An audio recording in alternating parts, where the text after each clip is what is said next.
An elderly woman passed away without leaving a will. Her greedy daughter rushed to claim the inheritance, only to discover a shocking truth that changed everything. The phone rang loudly, breaking the silence in Laura's perfectly decorated living room. She picked it up and heard the solemn voice of the lawyer. "Mrs. Marlowe, I regret to inform you that your mother passed away last night." Laura froze for a moment, more surprised than saddened.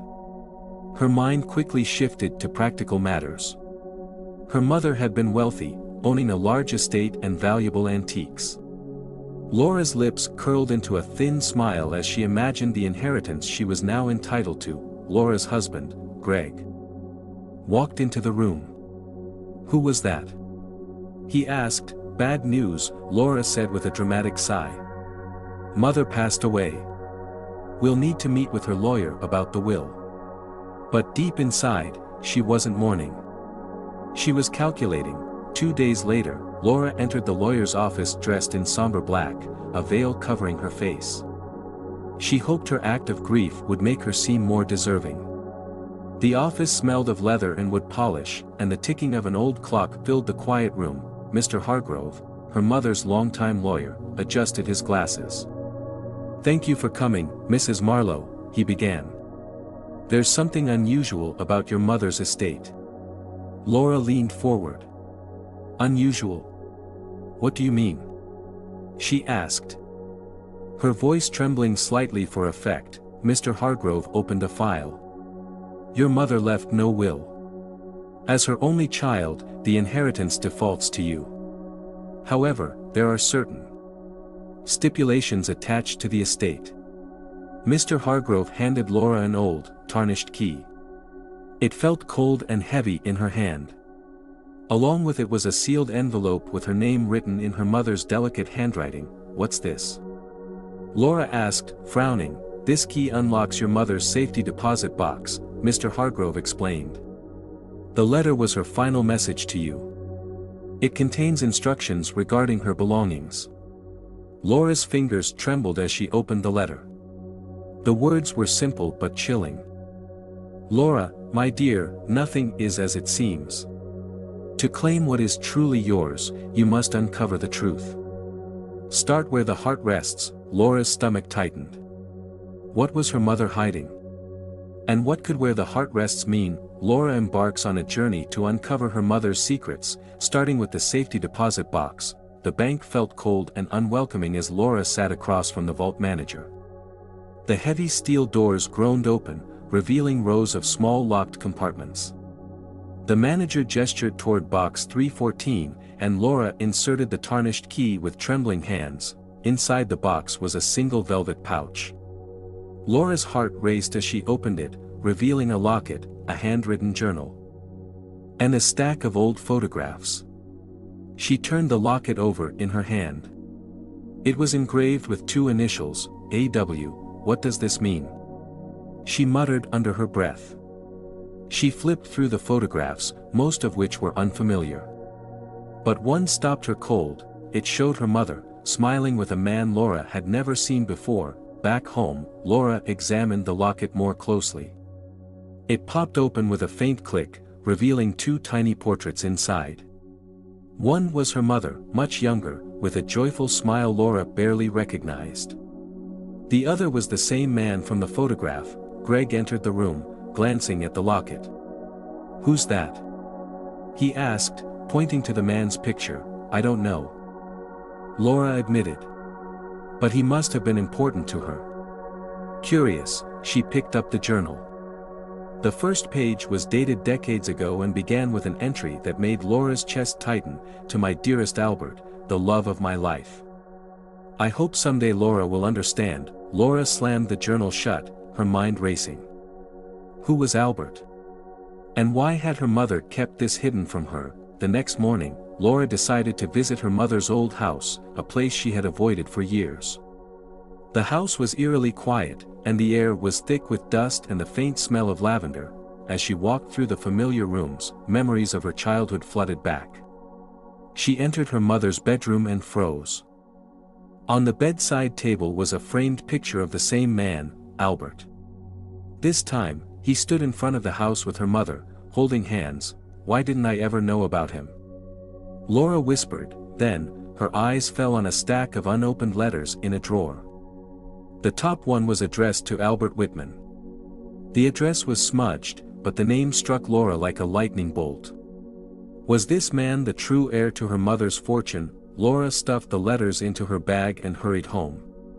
She opened one of the envelopes, her hands shaking. Inside was a letter written in her mother's delicate handwriting. My dearest Albert, I know we made a difficult choice years ago. But I still think of you every day. I wish things had been different, for me, for Laura, for us. I hope you're well. Who is this man? Laura murmured. Greg leaned over her shoulder. It sounds like he meant a lot to her. Maybe he's the key to this whole inheritance mystery. Laura frowned. If that's true, then finding him might change everything. Laura examined the photograph of her mother and Albert again. In the background was a small cottage with a sign barely visible, Whitman Orchards. Whitman Orchards, Laura said aloud. It must be his place. A quick internet search led her to a rural property a few hours away. Greg offered to drive her, sensing her growing unease. As they packed for the trip, Laura felt a strange mix of anticipation and fear. What would she find when she arrived? The drive to Whitman Orchards was tense. The countryside passed by in a blur as Laura stared out the window, clutching the locket. What if he's dead? She said suddenly. Greg glanced at her. Then maybe someone else at the orchard knows who he was. The closer they got, the more Laura's mind raced with questions. Had her mother been in love with this man? Why had she never mentioned him? And most importantly, what role did he play in her inheritance? The car pulled into the driveway of a charming, weathered cottage surrounded by rows of apple trees. An elderly woman was tending to the garden. She looked up as Laura and Greg approached. Can I help you? The woman asked. Wiping her hands on her apron, I'm looking for Albert Whitman, Laura said, her voice hesitant. The woman's face softened. Albert passed away years ago, she said. But I'm his sister, Mary. Why are you looking for him? Laura hesitated, then held up the locket. This belonged to my mother. She wrote letters to Albert. I think he might have been important to her. Mary's eyes widened. Come inside, she said, her voice trembling. There's something you need to know. Mary led Laura and Greg into the cozy cottage. The warm smell of apples and cinnamon filled the air, a comforting contrast to the tension in Laura's chest. Mary gestured for them to sit at the wooden table and poured them tea. You said this locket belonged to your mother? Mary asked, holding it delicately. Laura nodded. My mother never spoke about Albert, Laura said. But I found letters she wrote to him. Mary sighed deeply, her eyes moist. Albert was my brother, and your mother was the love of his life. They met when they were young, but circumstances kept them apart. Why? Laura asked, leaning forward. Mary hesitated, then said, because of your father. Mary began her story, her voice soft but steady. Your mother met Albert before she married your father. They were deeply in love and planned to build a life together. But your grandfather, her father, disapproved. He arranged for her to marry your father instead, a wealthier, more suitable man. Laura's breath caught. She didn't love my father. Not the way she loved Albert, Mary said. But your mother was obedient. She married your father and tried to forget Albert. Still, they never truly let go of each other. Laura's heart ached as she imagined her mother's hidden pain. Then why didn't she leave my father after he died? Mary looked at Laura sadly. Because by then, it was too late. Albert had moved on, or so he thought. But the love they shared, it never faded. Mary motioned for Laura to follow her into another room. There, she opened an old wooden chest and pulled out a faded photograph album. These were Albert's, Mary said, handing the album to Laura. Flipping through the pages, Laura saw pictures of her mother and Albert together at the orchard. They looked carefree and happy. In one photo, they were planting a tree together. "That tree is still here," Mary said, her voice trembling. Albert called it the heart tree. "Your mother used to visit it often after your father passed away. Why didn't she tell me about this?" Laura asked, her voice breaking. "She wanted to protect you," Mary said. "But the truth always finds its way out." Mary led Laura and Greg to the orchard. The late afternoon sun cast long shadows across the rows of apple trees.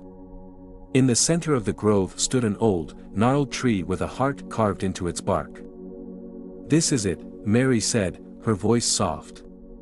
"The heart tree." Laura traced the carving with her fingers. Inside the heart were two sets of initials, A.W. and M.E. "She came here often?" Laura asked. Mary nodded.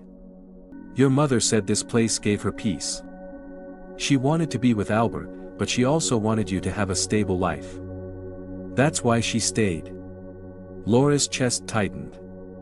Her mother's life was far more complicated than she had imagined. Back at the cottage, Mary handed Laura an envelope Albert had left before his death.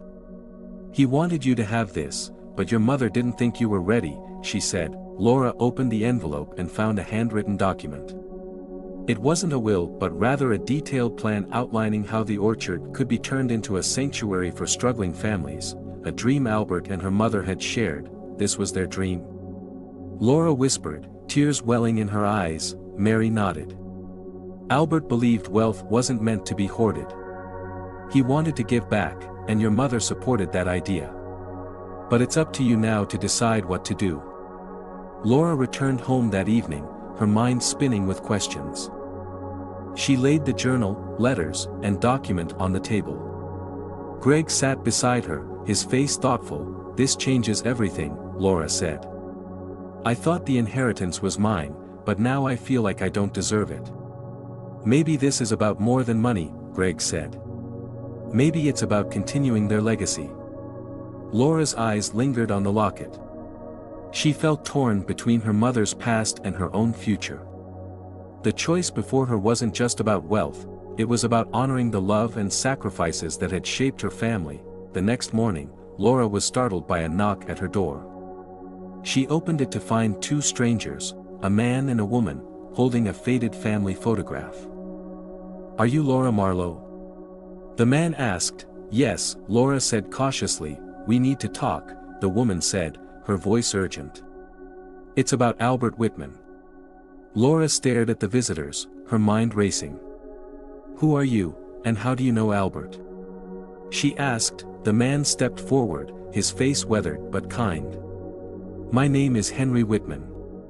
Albert was my uncle." "And I'm Anna," the woman said softly. "We're distant relatives, but Albert helped raise us when we were children." Laura's heart pounded. "I didn't know Albert had other family." Henry nodded solemnly. "That's because he distanced himself after your mother married your father. It broke his heart, but he never stopped loving her." Over tea, Henry and Anna shared their memories of Albert. He had been a generous man, always helping those in need, even at great personal cost. "Albert poured his heart into this orchard," Anna said. "It wasn't just a business to him, it was a place of hope. He believed in second chances."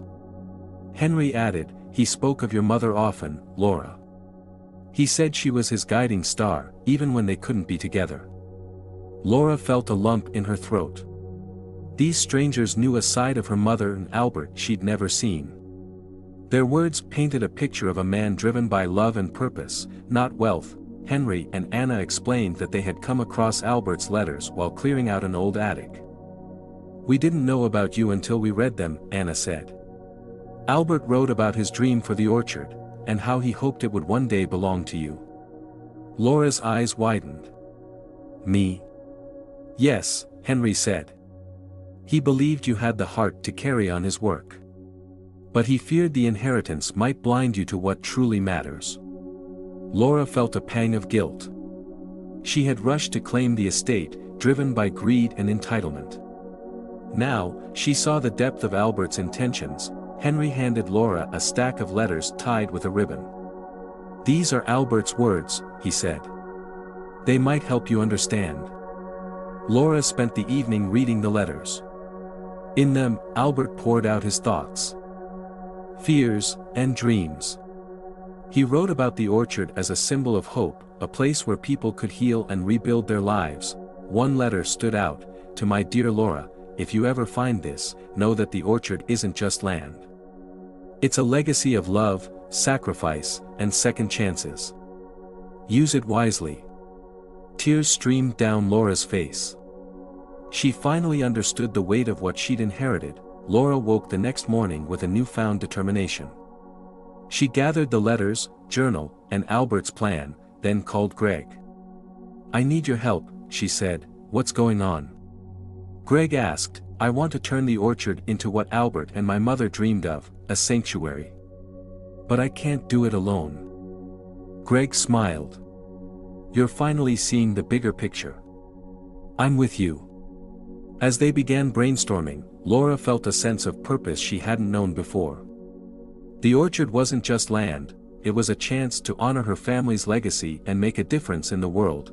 News of Laura's plans spread quickly, and not everyone was supportive. Distant relatives and opportunistic acquaintances began to surface, claiming a right to the inheritance. "You're wasting the estate on a foolish dream," one cousin sneered during a heated meeting. "Sell the land and enjoy the profits." Laura stood her ground. "This isn't about money. It's about honoring the people who came before us." The opposition only strengthened her resolve. She realized the road ahead would be difficult, but she was ready to fight for what mattered. Laura reached out to the local community, sharing Albert's vision for the orchard. To her surprise, many people were eager to help. "My father used to work here," an elderly man said. "Albert gave him a job when no one else would." A young woman added, "This place has always been special. I'd love to see it thrive again." Hearing their stories, Laura felt a swell of hope.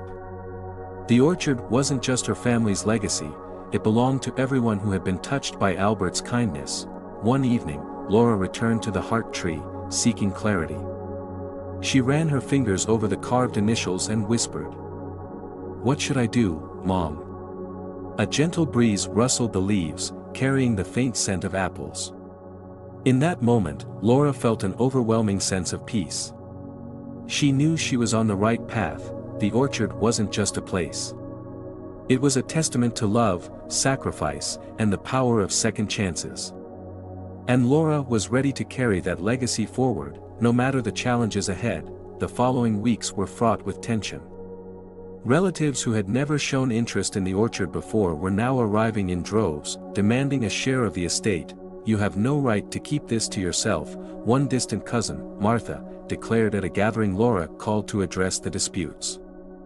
"I'm not keeping it for myself," Laura replied calmly, holding Albert's letters in her hand. "This orchard is a legacy, not a commodity." But the murmurs of greed only grew louder. Martha sneered, "Legacy? That's just an excuse to hoard the land. Prove it, Laura, show us Albert wanted this." The disputes escalated into a legal battle. Laura was summoned to court by relatives claiming the orchard was part of a larger inheritance and should be divided equally. Albert never left a formal will, Martha's lawyer argued. Without it, the estate must be distributed among all surviving relatives. Laura's lawyer countered, presenting the letters and journals as evidence of Albert's intentions. These documents show Albert's clear wish for the orchard to remain intact and serve a higher purpose. The judge, a stern woman with sharp eyes, leaned forward. "Miss Laura, you claim this land holds sentimental and practical value. What do you plan to do with it?" Standing in the courtroom, Laura felt the weight of her ancestors' dreams. She cleared her throat. "This orchard is more than land. It's a place of hope and renewal. Albert and my mother envisioned it as a sanctuary, where people could heal and find purpose." Her words were met with skeptical glances, but she pressed on. "I've spoken to the community, and I'm working to rebuild it in their honor. Splitting it would destroy that dream. Martha rolled her eyes, but Laura noticed a few heads in the audience nodding in agreement. Perhaps not everyone was against her after all. As the hearing continued, Laura's lawyer stood. "We'd like to call a surprise witness, Henry Whitman." Gasps echoed through the courtroom as Henry took the stand. "Albert was my uncle," Henry began, his voice steady. "I spent years working alongside him at the orchard. He often spoke about his plans for the future." Henry recounted Albert's dream of creating a sanctuary and shared personal stories of Albert's unwavering dedication to the land and his love for Laura's mother. His testimony stirred the room. Even the judge seemed moved, leaning back thoughtfully as Henry finished. The judge announced a temporary ruling: the orchard would remain under Laura's care until further evidence could be reviewed. Relief flooded Laura, but she knew the battle wasn't over. Outside the courthouse, Martha confronted her. "Don't think you've won. I'll find a way to take what's mine." Laura met her gaze steadily. "You're welcome to try, Martha. But this orchard will stand for what it was meant to be." As Martha stormed off, Greg appeared beside Laura, a supportive hand on her shoulder. "One step at a time," he said. "You've got this." Determined to strengthen her case, Laura dove into Albert's journals, searching for more proof of his intentions. She uncovered entries filled with sketches, plans for community events, and even a list of names, people Albert had helped during tough times. "This could be the key," Greg said, examining the list. "If we can find these people, their stories might sway the court." Laura nodded. "Let's start reaching out." As they contacted the names on the list, an incredible tapestry of stories emerged, tales of second chances, kindness, and a man who had touched countless lives. Word spread quickly through the town about Laura's efforts to save the orchard. Former workers, old friends of Albert, and even strangers began to show up at the gates. "I worked here as a teen," one man said, tears in his eyes. "Albert gave me a job when I had nothing." A woman added, "This orchard saved my family during a hard winter. Albert let us take as many apples as we needed." Each story strengthened Laura's resolve. The orchard wasn't just a piece of land, it was a lifeline, woven into the fabric of so many lives. One evening, Laura found herself drawn back to the heart tree. The whispers of the woods seemed louder than usual, as if the trees themselves were urging her forward. Sitting beneath the carved initials, she closed her eyes and let the memories wash over her. For the first time, she felt a deep connection to the land, not just as her inheritance, but as her responsibility. "I won't let you down, Mom," she whispered. "And I won't let Albert's dream die." A cool breeze swept through the orchard, carrying with it the faint scent of blooming apple blossoms, a sign, Laura thought, that she was on the right path. Back at the house, Laura discovered a hidden compartment in Albert's desk. Inside was an envelope marked for Laura. With trembling hands, she opened it. Inside was a legal document, a trust deed that named her as the sole steward of the orchard. Provided she upheld its mission, this is it. Greg exclaimed. "This proves Albert's intentions." Laura felt a wave of relief and gratitude. But as she read further, her heart sank. The document also outlined strict conditions she had to meet within a year, or the land would revert to public ownership. The deadline loomed like a storm cloud. Laura had to act fast to fulfill the conditions, restoring the orchard, organizing community programs, and proving its value to the town. "We'll need help," Greg said, rallying volunteers. "But if anyone can do this, it's you." Laura smiled, her determination growing. "Let's get to work." As she looked out over the orchard, she felt a mix of fear and hope. The journey ahead would be challenging, but for the first time, she knew she wasn't alone. The next morning, Laura and Greg organized a meeting in the town square. They shared Albert's vision and the trust document with anyone willing to listen. "This orchard belongs to all of us," Laura declared, her voice steady but filled with emotion. "It's not just about my family, it's about what Albert wanted for this community." The response was overwhelming. Farmers, shop owners, and even children stepped forward. "I'll help replant the trees," said an elderly farmer. "I know the land better than anyone." A teenager added, "I can paint signs for the orchard events." The spark of hope ignited into a flame. The orchard was in worse shape than Laura had realized. Overgrown weeds choked the soil, and many trees bore rotting fruit. But with a team of volunteers, the transformation began. Shovels clinked against the earth, and the hum of conversation filled the air. Laura worked alongside everyone, her hands blistered but her heart full. "Each step is progress," Greg reminded her when exhaustion set in. By sunset, the orchard looked livelier. The once abandoned land began to breathe again, and Laura felt a sense of pride she hadn't experienced before. While tending to the heart tree one afternoon, Laura noticed something unusual. A small hollow near its base seemed out of place. Curiosity piqued. She reached inside and pulled out a tin box wrapped in faded cloth. Inside were old photographs of Albert and her mother, smiling as they planted saplings together. There was also a note in Albert's handwriting: "This tree is the heart of our dream. Protect it, and the orchard will flourish." Laura clutched the note to her chest. The heart tree wasn't just symbolic, it was central to everything Albert believed in. Martha wasn't giving up. When she learned of Laura's progress, she approached the mayor with a proposal to sell the land to developers, promising economic growth for the town. "This orchard is sentimental nonsense," Martha argued. "We need real progress, buildings, jobs, industry." The mayor hesitated but agreed to hold a town meeting to discuss the matter. When Laura heard the news, her resolve hardened. "They don't see what we see," she told Greg. "We have to show them the orchard's value." At the town meeting, the room buzzed with tension. Martha presented glossy brochures showcasing sleek buildings and bustling streets. "This is the future," she declared. Laura stepped forward next, holding one of Albert's letters. "This orchard is not just about the past, it's about what it can give us now. Fresh produce, a gathering place, and a reminder of who we are." She shared stories from community members who had been touched by Albert's kindness. The room grew quiet as Laura finished.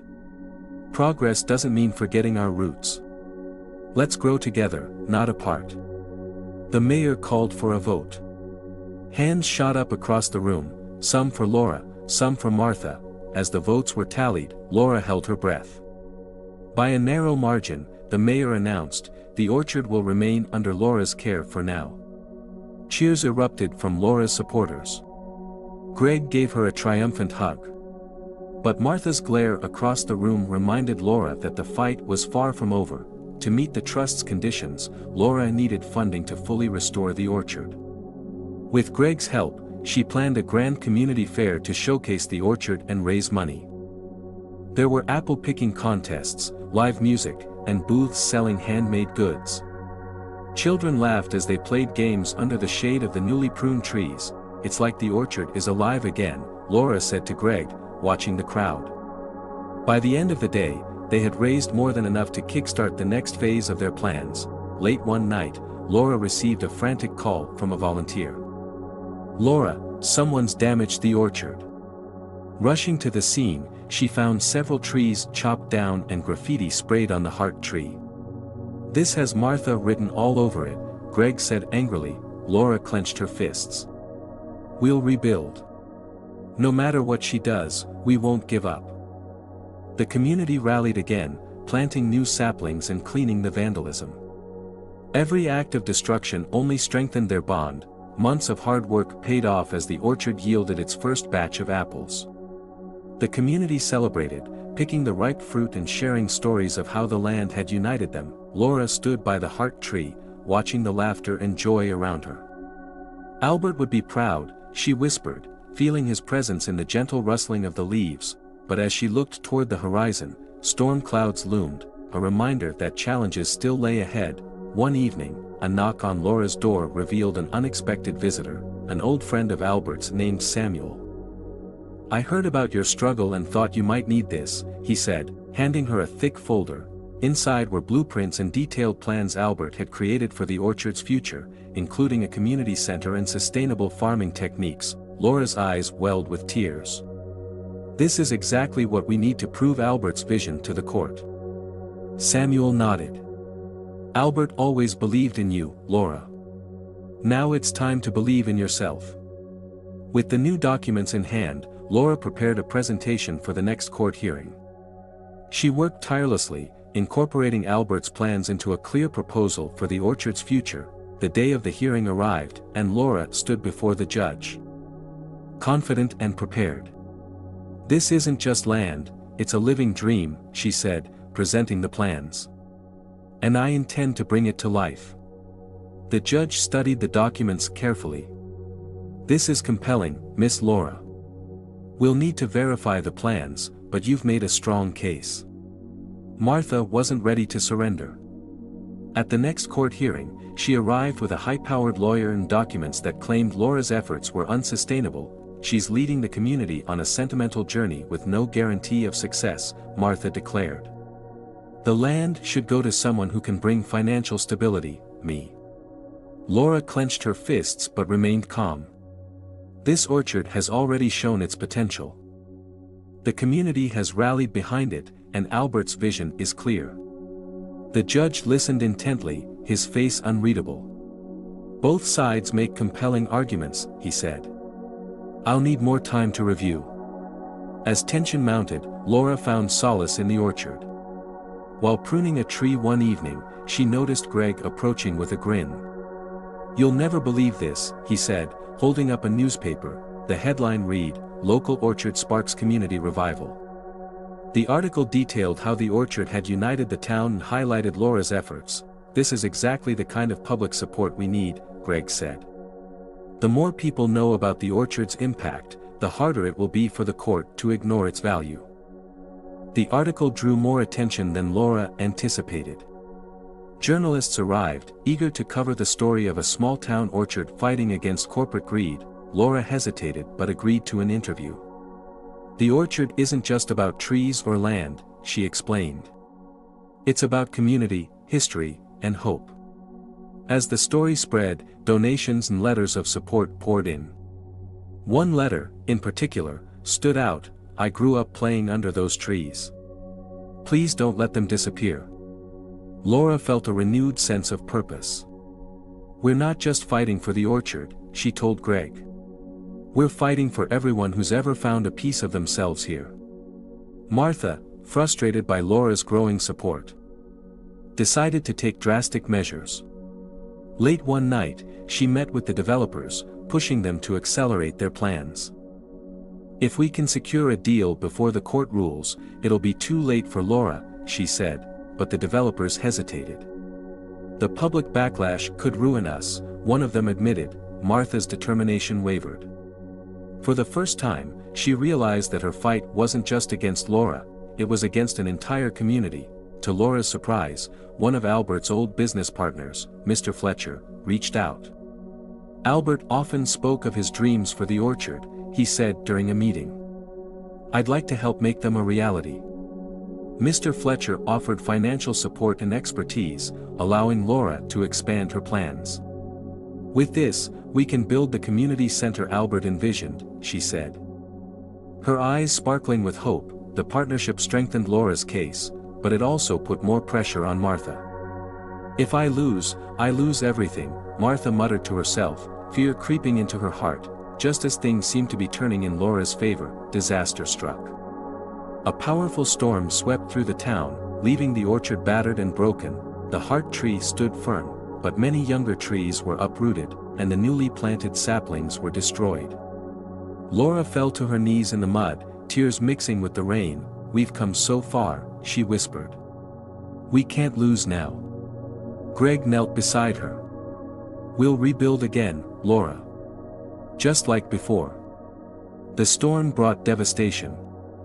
But it also brought the community closer together.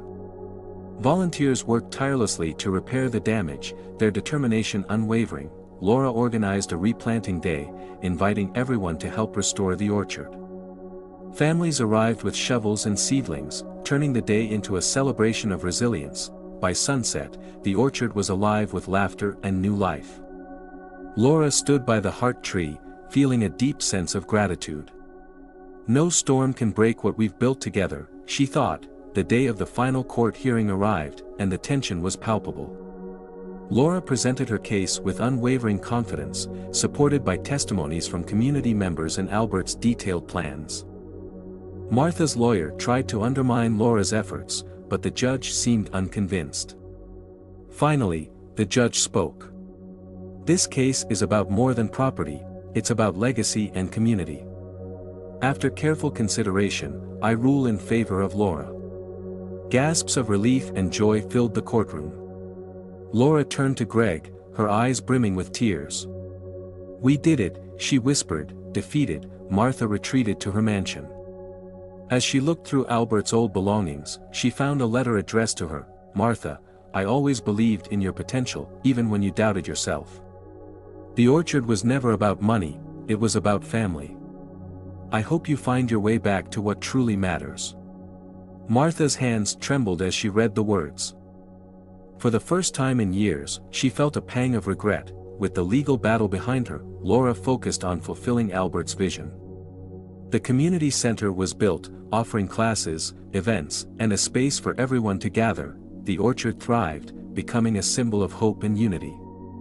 Visitors came from far and wide, inspired by its story. Laura often sat by the heart tree, feeling Albert's presence in the rustling leaves. "We did it, Grandpa," she whispered one evening.